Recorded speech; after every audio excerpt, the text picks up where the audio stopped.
Is there anybody in the audience who has another question, hasn't had a chance? Come on up and, oh, can you speak in a loud voice so that... Yeah, that's one thing I do have. And this is not directed to either one, but I'd like them. I think we're dancing around an issue here that I've spoken. I live in Suncrest, and many of the community that I have spoken with, we don't feel safe. And I've heard a couple questions and a couple responses. That's not getting to the answer. If you came to my home, I wouldn't feel safe to answer the door. We have guns in our home. We're avid gun collectors. My son had a traumatic brain injury, so he's misunderstood. That's a problem. Do I need to write a sign on the door? This individual in here has a mental deficit. Please understand. You know, what do I need to do that, or actually it's what can you all do? We don't feel safe in our own home. There's arrogance, and a lot of it in the Sheriff's Department. I went into the Sheriff's Department on 4 different occasions as a therapist and felt that they were very overwhelming. They were not welcoming. They were higher than we were. And the death of this gentleman, it's not, I don't feel comfortable with it. I feel that there were other interventions that could have been taken. But my question is, if you came to my home and my son was less than normal or perceived to be, would the same actions be taken? I need to know. I need to know whether, you know, he's a CNR, he collects guns, he has a CNR license. He is capable of shooting, he's a sharpshooter. We have our NRA. We're both members, we carry locks.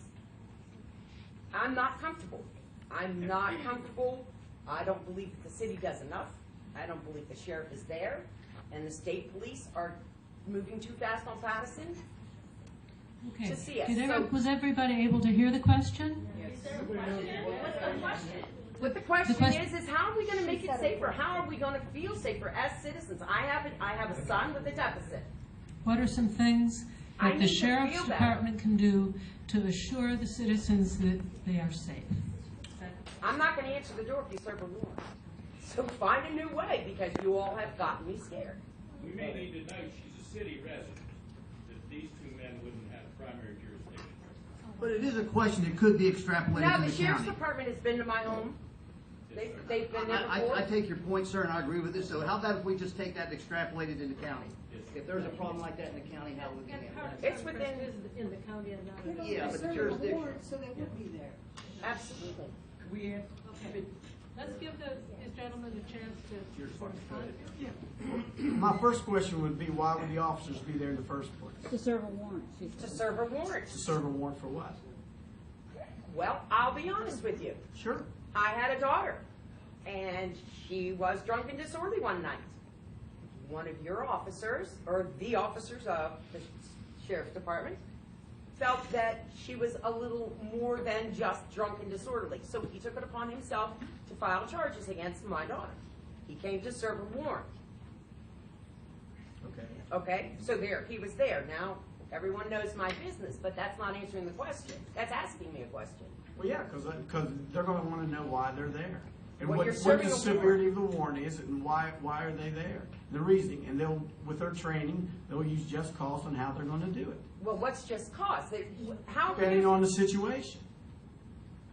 That doesn't answer a question. Sure, it doesn't answer the question you want answered, but I mean how you want it answered, but it does answer the question. Okay. Yeah. I'll take a little bit of heat off Perry because I see where he's coming from. Let me give it to you this way. When I first started this conversation up here, I said one of the problems we have is the bridge between citizens and police. There's not a communication process that's understood. I want to bring you on board. I want to teach you on when we serve, how we serve, and why, like Perry said, there might be force used. I want to give this to you and give it open to you and teach you how we do these things so you're aware of when we come up to your place what the possible outcomes could be. But you have to know these first.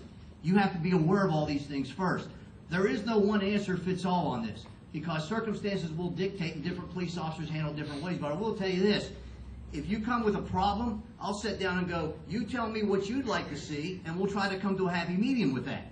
But I can't do it without bringing you on board. I'm just not going to say no. I got to hear what you got to say in your situation. But that's for everybody. It's just not you. It's for all citizens that have that availability. I do not want you to feel that I'm an arrogant person. I want to educate you and help you live a good life in the county.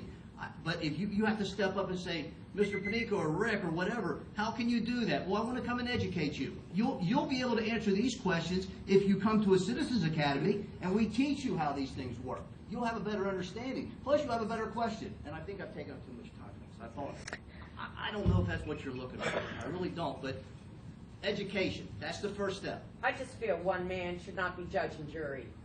I agree. That's why we have due process.